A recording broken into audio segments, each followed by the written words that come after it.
आपको कैसी लग रही है और कौन सी गाड़ी लग रही है ये बताइए मुझे। सबसे पहले इधर आइए मेरे साथ।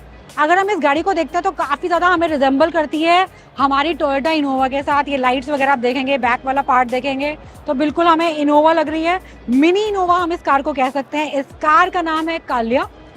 काल्या एक संस्कृत का वर्ड है जिसका मतलब होता है परफेक्ट, और ये गाड़ी काफ़ी सेंसेस में काफ़ी परफेक्ट है। तो डिस्कस करते हैं इस गाड़ी के बारे में, क्या क्या इस कार में हमें ऑफर किया जाता है। सबसे पहले बैक प्रोफाइल को छोड़ते हैं क्योंकि वो तो हमारा इनोवा जैसा ही है।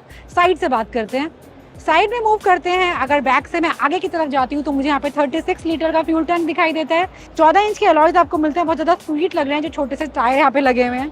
बॉडी कलर डोर हैंडल आपको मिलता है, और यहाँ पे आप देखेंगे तो यहाँ पर आप जो यूजुअली हमारे हाथ लग लग के नेल्स के निशान ये सब पड़ जाते हैं, उस चीज़ का ध्यान रख के एक थोड़ा सा रेजिस्टेंस के लिए एक मटेरियल का यूज़ किया गया है, और ये आपका प्लास्टिक का यहाँ पर यूज़ किया गया है। कार के डायमेंशन की अगर हम लोग बात करते हैं तो देखिए यहाँ पर इस कार की जो लेंथ है दैट इज़ 4.1 मीटर।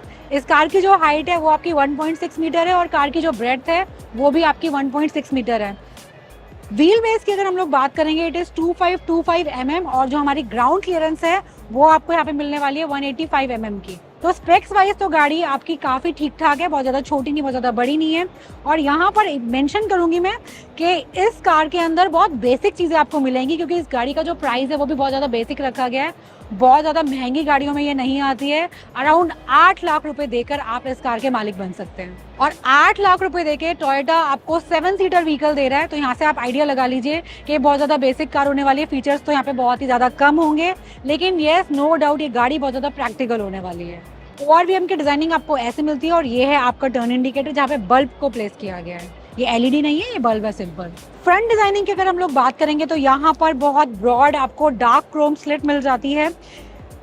हेडलैम्प्स की अगर हम लोग बात करते हैं तो आपको LED हेडलैम्प मिलेंगे, और आपका जो टर्न इंडिकेटर है उसके लिए नॉर्मल बल्ब का यूज़ किया गया है। इनफैक्ट जो हमारा फॉग लैम्प है उसमें भी आपको नॉर्मल बल्ब का यूज़ किया गया है, लेकिन जो डिज़ाइनिंग है, ये पैटर्न जो यूज़ किए गए हैं ये आपको काफ़ी अपीलिंग लगेंगे।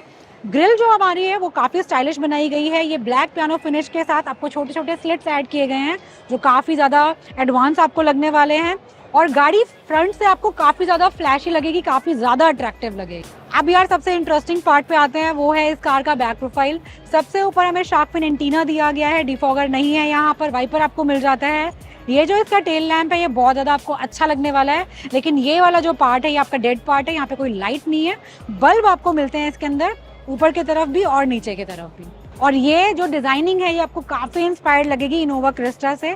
ब्रॉड आपको डार्क क्रोम मिलता है यहाँ पर जो काफी ज्यादा क्लासी लग रहा है। टोयोटा की बैजिंग आपके पास है। बाकी यहाँ पर इस कार का नाम लिखा गया है जो है काल्या, जिसका मतलब होता है परफेक्ट, और ये है इसका G वेरिएंट जो सबसे ज्यादा वैल्यू फॉर मनी है। कैमरा आपको यहाँ पर दिया गया है, और नीचे के साइड में आपके पार्किंग सेंसर्स हैं। बूट स्पेस की अगर हम लोग बात करें तो देखिए पहले तो बूट की जो ओपनिंग है वो आपकी मैनुअल है, बहुत ज़्यादा नहीं और बहुत ज़्यादा कम भी नहीं, ठीक ठाक साइज़ का अराउंड 100 लीटर्स हम बोल सकते हैं बूट स्पेस हमें मिल जाता है। और अगर आप इसके सीट्स को डाउन कर देंगे तो आप काफ़ी अच्छा खासा बूट स्पेस क्रिएट कर सकते हैं। इस कार के लिए अगर हम लोग देखें यहाँ से तो आपको दिखाई दे रहा है कि लास्ट रो में स्पेस इतना नहीं है, बच्चे ही बैठ सकते हैं, इनफैक्ट बच्चों के ही पैर फंस जाएंगे यहाँ पे। बेटर यही है कि आप इसको डाउन कीजिए और अपने बूट स्पेस को इंक्रीज कीजिए। स्पेयर व्हील की अगर हम लोग बात करेंगे तो काल्या के अंदर जो स्पेयर व्हील है वो आपका कार के नीचे प्लेस किया गया है। फुल साइज टायर है and it is with alloys. अब देखिए इस गाड़ी का प्राइस इतना ज़्यादा नहीं है, तो उसके अकॉर्डिंग जो इसका इंटीरियर है वो भी काफ़ी बेसिक बनाया गया है। आपको ये छोटू सा इंफोटेनमेंट सिस्टम मिल जाता है यहाँ पर, और यहीं पर आपके पास USB पोर्ट का ऑप्शन मिलता है। एप्पल कारप्ले, एंड्रॉयड ऑटो आपको नहीं मिलेंगे, ब्लूटूथ कनेक्टिविटी आपको मिल जाएगी यहाँ पर। AC वेंट्स की डिज़ाइनिंग बहुत यूनिक और डिफरेंट आपको लगने वाली। यूनिक इसलिए बोला मैंने, कहीं आपको वो सर्कल की फॉर्म में मिल रहा है वेंट, कहीं आपको इस तरीके से वेंट की शेप दी गई है, कहीं इसकी शेप रेक्टेंगुलर हो जाएगी और साइड में फिर से उसको सर्कल की शेप में दिया गया है। तो मतलब यूजुअली हमें आदत है कि जो AC वेंट्स की डिज़ाइनिंग है वो सिमेट्री मेंटेन की जाती है, यहाँ पर इस पर ज़्यादा कोई ध्यान दिया नहीं गया है। इंस्ट्रूमेंट क्लस्टर भी आप देखेंगे तो ये भी आपका पुराने स्टाइल का ही है। फुल ऑन एनालॉग मीटर आपको मिलते हैं यहाँ पर। डिजिटल रीडिंग के लिए आपको ये छोटा सा स्क्रीन दिया गया है जो आपका ओडोमीटर और आपका ट्रिप शो करेगा। स्टीयरिंग की हम लोग बात करेंगे तो it is not leather wrapped, normal steering हमारे पास है। यहाँ पर आपको वॉल्यूम कंट्रोल दिए गए हैं और यहाँ से आप अपना ट्रैक चेंज करेंगे। यहाँ से आप अपने मोड्स को चेंज कर सकते हैं इंफोटेनमेंट के। और ये गाड़ी आपकी की से ऑपरेट होगी, यहाँ पे कोई पुश स्टार्ट स्टॉप बटन नहीं है, और की को आप इंसर्ट करेंगे इस साइड पे। नीचे के साइड आप मूव करेंगे तो आपको दिखाई दे रहा होगा, ये अगेन बहुत रेट्रो फील के साथ बहुत बेसिक सा आपको एसी यूनिट दिया गया है। यहाँ से आप अपना हीटिंग कूलिंग को सेट करेंगे, यहाँ से आप अपने ब्लोअर की स्पीड को सेट करेंगे। ये आपका कार में इनर एयर और आउटर एयर के लिए ऑप्शन दिया गया है। गियर लीवर आपका यहाँ पर प्लेस किया गया है, जो ऐसा लगेगा आपको कि प्लेन उड़ाने वाले हो उसकी पोजीशन में आपको यहाँ मिल जाता है। यहाँ आपके पास पार्किंग, रिवर्स, न्यूट्रल, D4 पे अगर आपने कार को सेट कर दिया तो यहाँ गाड़ी आपकी ऑटोमेटिक हो जाएगी। और ये आपका 4 स्पीड ऑटोमेटिक ट्रांसमिशन है। नीचे के साइड में अगर आपको मैनुअल चलाना है तो आप 3 और 2 गियर के बीच में कार को मूव करेंगे। टोटल डैशबोर्ड लेआउट की अगर मैं बात करती हूँ तो देखिए यहाँ पे प्लास्टिक का ही यूज आपको दिखाई देगा, क्योंकि पैसे इतने ज्यादा लिए नहीं जा रहे तो कि आपको लेदर वगैरह या वुड फिनिश वगैरह दी जाए। लेकिन प्राइस को फुल ऑन गाड़ी जस्टिफाई करती है। ऐसा आपको नहीं लगेगा कि यार बहुत ज्यादा कॉम्प्रोमाइज कर दिया, बहुत ज्यादा लो क्वालिटी का यहाँ पर यूज किया गया है। यहाँ पर भी कंपनी को हम अप्रिशिएट करेंगे कि काफी ट्राई किया गया है।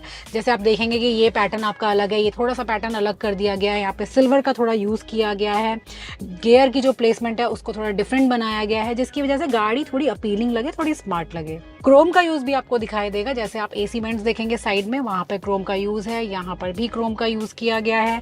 डोर हैंडल्स में यहाँ पर क्रोम का यूज है, और डिजाइनिंग बहुत बेसिक, सिंपल और जस्टिफाइड टू प्राइस आपको लगने वाली है। विंडो कंट्रोल्स की अगर हम लोग बात करेंगे तो चारों यहाँ पे आपके पास पावर विंडो दी गई हैं, और जो ORVM कंट्रोल्स है उसकी सेटिंग आपको मिलेगी यहाँ पर।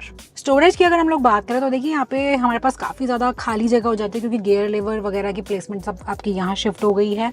ये हमारा हैंड ब्रेक है। छोटा सा स्टोरेज आपको यहाँ दिया गया है, छोटा सा स्टोरेज उसके नीचे भी आपको दिया गया है।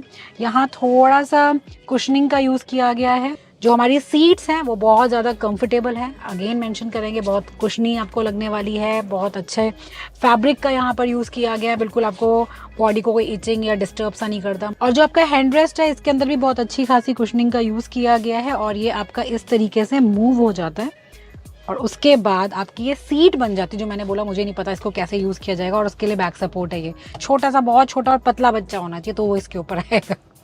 बाकी सीट्स की हम लोग बात करें तो यहाँ पर बहुत अच्छी खासी कुशनिंग यहाँ पर भी यूज़ की गई है, फैब्रिक का यहाँ पर यूज़ किया गया है। सीट्स पे बैठ के बहुत अच्छा खासा आप कंफर्ट फील करते हैं।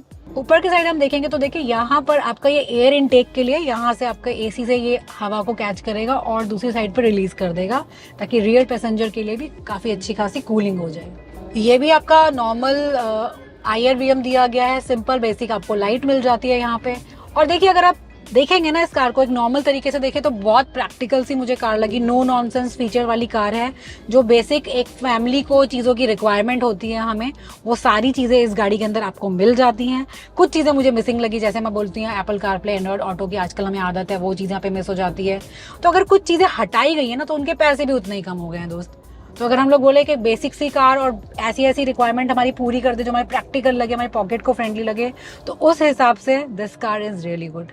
अब बात करते हैं रियर सीटिंग की। यहाँ पर भी आपको काफ़ी ज़्यादा कंफर्ट फील होने वाला है, बहुत ज़्यादा कंफर्टेबल कैबिन आपको लगेगा। ऊपर के साइड में फुल ऑन फैब्रिक का यूज़ किया गया है। यहाँ पर सेंटर में हमें ब्लोअर स्पीड एडजस्टमेंट के लिए दिया गया है।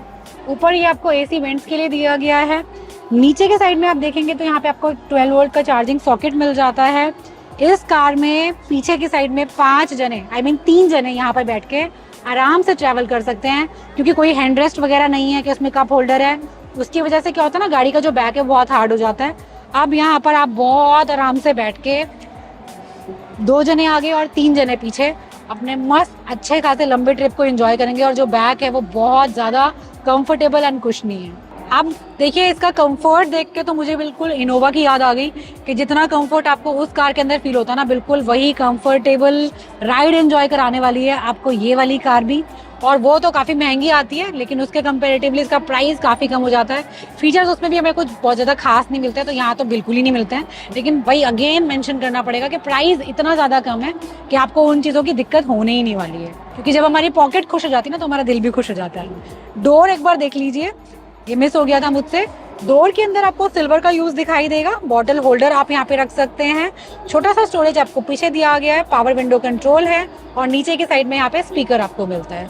यहाँ पर आपको लास्ट रो के अंदर भी सिटिंग ऑप्शन दिया गया है, लेकिन जो ये सिटिंग है ये इतनी ज़्यादा कंफर्टेबल आपको नहीं लगेगी, क्योंकि जो गाड़ी की लेंथ है ना वो इतनी ज़्यादा नहीं है। It is just 4.1 meter long, तो उसकी वजह से यहाँ पर बच्चे ही बैठ पाएंगे, बड़े यहाँ पर नहीं आ पाएंगे। इनफैक्ट मैं तो जाने का ट्राई भी नहीं कर रही हूँ। लेकिन अगर आपको पीछे जाना है तो आपके पास एक्सेस बहुत ज़्यादा यहाँ पे क्रिएट करते हैं। ये मुझे लगता है टोयोटा की हर कार के अंदर बहुत प्रैक्टिकल तरीके से गाड़ियों को बनाता है। ये जाने का रास्ता बहुत है दोस्त, लेकिन फिर बैठने की दिक्कत बहुत ज़्यादा है। तो आप देख लीजिए, अभी मैं अगर यहाँ पे बैठी हूँ तो मेरे पास बिल्कुल कंफर्टेबल नी रूम हेड रूम है, लेकिन अगर मैंने अपनी सीट को आगे किया तो मेरे को फिर थोड़ी सी दिक्कत हो जाएगी, और पीछे वाले को तब भी इतना स्पेस नहीं मिलने वाला। तो यहाँ पर बोल सकते हैं कि दिस व्हीकल इज 5 सीटर। पीछे की सीट्स को आप यूज़ कीजिए, सीट्स को डाउन करके बूट स्पेस बनाने के लिए। इंजन की अगर हम लोग बात करते हैं तो यहाँ पर आपका 1.2 लीटर पेट्रोल इंजन का यूज़ किया गया है। ये गाड़ी आपको सिर्फ पेट्रोल में मिलती है। यहाँ पर जो आपको पावर मिलती है दैट इज 87 bhp, और जो आपको टॉर्क मिलेगा दैट इज 108 न्यूटन मीटर का। तो बहुत बड़े बड़े स्पेक्स नहीं है गाड़ी के साइज के हिसाब से, दीज आर ओके। तो दोस्त यहाँ पर अगर हम लोग प्राइस से गाड़ी को कंपेयर करें तो काफ़ी प्रैक्टिकल लगी मुझे कार। 7 सीटर व्हीकल हमें मिल रहा है, तो उसके हिसाब से ज़्यादा फीचर्स की हमें उम्मीद करनी भी नहीं चाहिए थी।